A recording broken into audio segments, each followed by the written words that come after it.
This is FX Medicine. I'm Andrew Whitfield Cook. We're at the 2017 UIC conference and I'm here speaking with Michelle Whitelaw. Michelle, you are a patient, or I should say you are the mum of a patient who has epilepsy. Can you please take our listeners, our watchers through a little bit about your story? Yep. My son was diagnosed with epilepsy January 2010.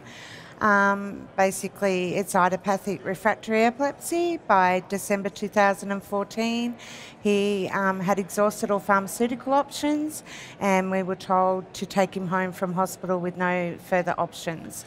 So he was having up to 500 seizures a day. Oh, that's just incredible. Absolutely. Quality of life was very poor, and the likelihood of him passing away was very real. Apart from the initial diagnosis, which would be devastating, and finding out your loved one, your flesh and blood, has this devastating condition, how did you weave your way through the halls of medicine, if you like, the halls of treatment, trying to find options? What was your response by the medicos, and what was your journey? What was your feelings? I always say epilepsy is complicated, but cannabis is a whole different ball game. It's probably more stressful because there's no supply. You know, you're resorting to the black market, and the stigma attached with that is awful for any family. So with us, we needed an option. We needed hope. Otherwise, our son was going to pass away. Simple, black and white as that. So we started connecting on social media with other like-minded families, families who were sourcing, and actually found a product in New South Wales, and our journey began. We were given a product and just said, you work it out. That's all we can do. So did you then work in with your medical practitioner, with your specialist? Yeah. What happened? What was the acceptance? Yeah. What happened is my son was in a very poor state of health. He was basically non-verbal, on the couch, immobile.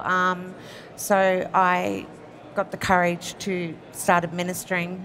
Didn't know what I was doing, just a drop, watching him, another drop, and taking it as the day unfolded. And so after about, I think the first week, I took my son down to my GP and I said, assess him, look after him, look over him, and tell me what you think. He said, what pharmaceutical is he on? He looks amazing. The first time I've seen him look so well in 5 years. What's been done by the specialist? And I said, it's not the specialist, it's me. I said, I'm administering microdose amounts of THCA. Report me to Child Services. I'm petrified. Every car that drives by, every car that stops, every knock at the door, you live in fear, but the fear's a different fear, not a fear of him now dying, a fear of now being arrested. Away, absolutely. It's a whole different fear. So he refused to report me. He said, you keep doing what you're doing. And bring him down and I'll monitor him. So we did that, and we continued to do that until we then went into our specialists. Pediatrics is a whole different ball game to, say, adult epilepsy. So made that appointment with our specialists, had an EEG done, and we got asked, why is there an improvement? There was the first EEG out of 36 previous EEGs in 5 years. My son had a reduction in seizures. Okay, so what about the specialists? These are the specialists, that did the EEG, and we were asked what we're doing. And? I said, we're administering microdose amounts of THCA, report me to docs. I was given a form which is called the Medical Cannabis Pathways. It's actually a reporting form.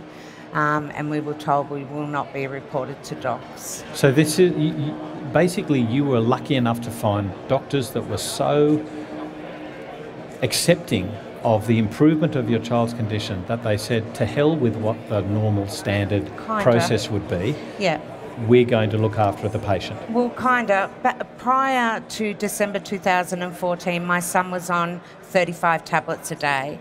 I began having the discussion with my son's specialist, a neurologist, about cannabinoids. And we were told, do not do it don't give me a reason to report you to docs to risk your son being removed. So she was the last one we actually did inform, but when we did inform her, I'd actually been in the media. I'd done, to date, over 82 interviews all around Australia, and I made my appeal public. I didn't want to break the law, and then I couldn't wait, and I am breaking the law. So we had been followed as a family, in social media and on the media, and I think that helped. So our specialist said, we're not going to report you. He actually has had great improvements with the EEGs, just in overall quality of life. And they had no other options. So I look at that now and I think, who really are the criminals? Very well said. Now, what about the situation in Australia and indeed in Queensland nowadays with access through the Special Access Scheme? Yeah. Do you think that's been a step forward? Do you think it's practically been a step forward, or do you think it's a lot of paperwork? Yeah, absolutely. It is for some families. I think, especially now with the Cat A back on the market, so to say. We had previously tried for a Category B SAS application. That was not approved. Queensland's the only state which doesn't have a TGA body, so it goes, every other state does. So naturally it goes to the Commonwealth, and from there it goes back to the state. We have a small team in Queensland under Queensland Health, and that's blocking us. So even though our specialist does support it, our GP does support it, the small framework medical cannabis team for Queensland Health will not, because it's THCA.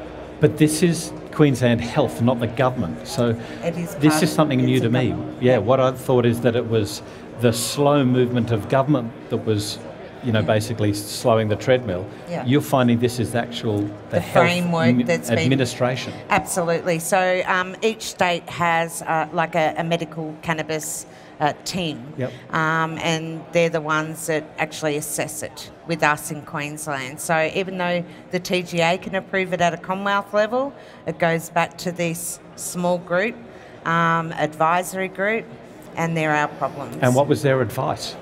They won't approve it. Reason? Because they won't. That's it. A circular argument. Absolutely it is. And it's just, we're one of many families. I think there's one family that I know of that does have approval, and that was under a Cat B.